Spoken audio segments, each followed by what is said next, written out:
So when are you starting the exams? We're starting, I think, on the 19th. We're starting on the 19th. You shouldn't add, I think. You should know. So where are you going today? I'm Because staying. every day you have program.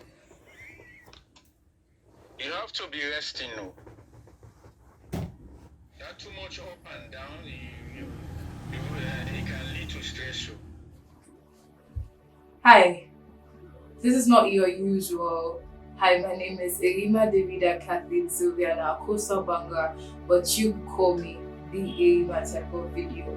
But this is Hi, my name is Arimah Davida Bangura, a daddy's girl who lost her one too long.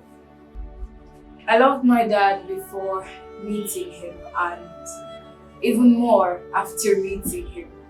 I can recount being told countless of stories of how I called every man, flower, donkey, papa.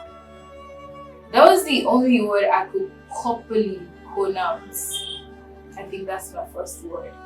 This is not something I was planning on doing this early, but I just have to accept what God has done and I'm not going to ask questions. I can still remember him picking me up from the floor as I crawled really fast on the floor, and I squirmed and I squealed with joy whenever he came home from work. At that time he worked at Slet, now Seritel, and he would pick me up. He didn't care if I drooled on his shirt, and that's how I got the name Arimah Watamot, because everybody who came to know me knew my father because I flaunted him across all my social media platforms. Even my clients who do not know anything about my dad knew the relationship I had with my dad because I was constantly posting about him and our pictures. I didn't so much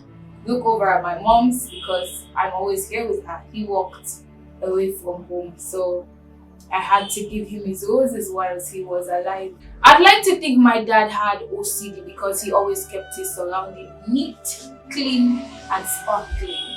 Oh my god. You should see my dad in white. Like, he looks just so amazing. He is the typical definition of a gentleman. I was a typical definition of a daddy's girl. Like, see, in the evenings, my dad, he would scrub the last speck of dirt off my skin. When puberty stopped, my dad stopped giving me a shower because obviously all the pubes were out and everything. So he was like, no. But I was a late developer, so that continued till I was like 16. Yeah, my dad washed me till I was like 16. I'm not ashamed of it because that's how close we were and he knew every single thing about me. It is impossible for my dad to go a day without calling me. My dad wakes me up at 5:36. That's if I'm not studying on exam days. He would call me and the first thing you would hear in the morning, are you still sleeping? Aren't you going to school? Don't you have chores? I mean, there's a whole lot of questions for one person in the morning. It's too much. And so he would ask for my mom and I'll take the phone over to my mom, who diligently reports all my misdeeds from the day before. Always about my room is not packed, my clothes are strewn all around my room. See, my mom and my dad, they were inseparable, especially on days when he came from his annual leaves. My dad knew he could never win with words when he came to me. Apparently I was supposed to be a lawyer, but thinking about it again, I don't think I want to be a lawyer. I could easily get my own way when it came to him.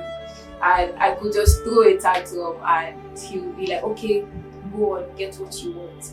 And so I think I might be a little bit spoiled, but not spoiled because he was disciplined. I made everything less rigid when it came to scolding.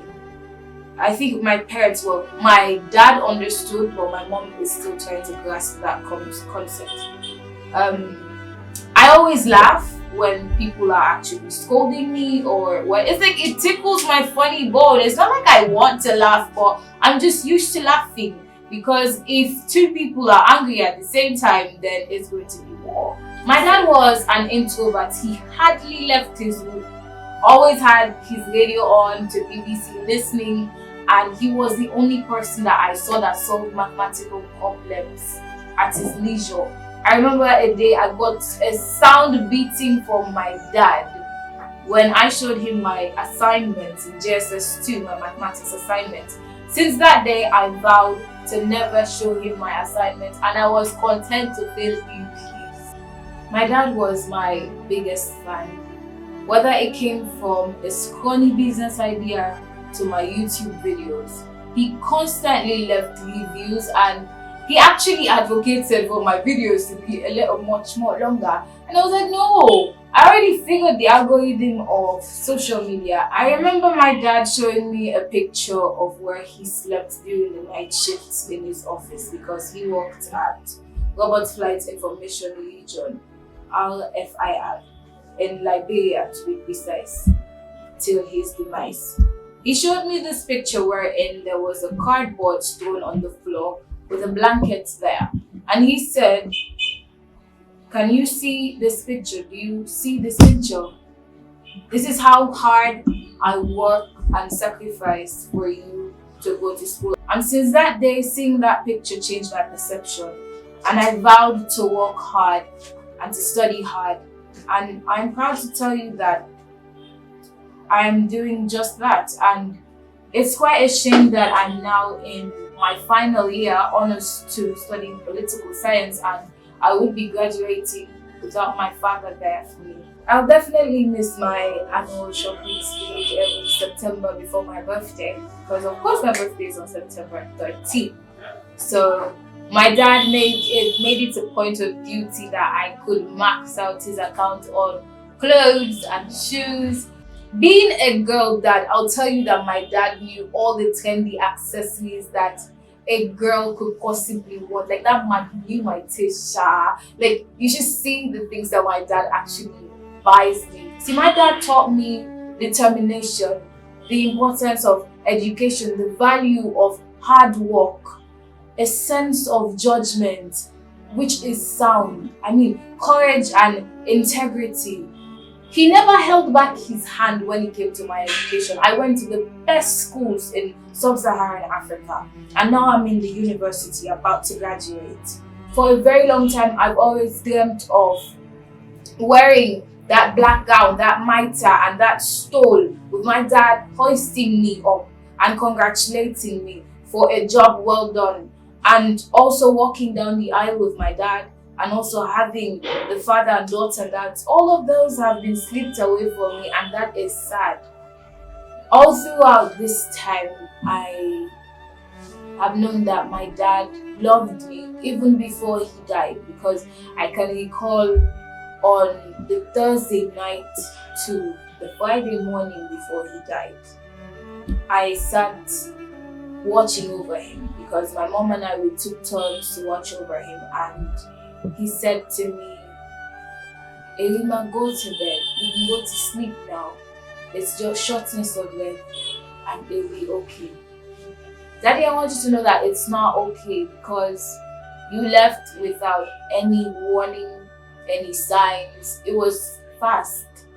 It is traumatic for me to deal with, because seeing everything plays out in my head. I can't forget all of that. The only thing that gives me strength during this time is 2 Samuel chapter 12, verse 20 to 22. David, the man after God's heart, he lost his son. Before losing his son, he prayed, he wept, he cried, he fasted. But God wanted his son to be gone. And his servants were scared to tell him that your son is dead. But when they came and they told him that his son had died, David got up. David washed. He went to the temple. He gave praise to God, because he said to them, he knows that his son has gone to God and he would be the one going to meet him. So to all the girls who've lost their dad, I want you to know that I draw strength from you in these difficult times, because if you girls can do it, if you women can actually do it, if each one of you can make it in life. I know that I'm not special. I'm not exempted from any of it. I see each one of you, and I want to thank you guys for being a source of strength for me. And so I have strength and faith because of people like you. So I am thanking God for this short time that I had with my dad. But it was meaningful. And I know and I have faith and I have hope that he's in a better place. And I will be the one going to meet him. Not anytime soon though.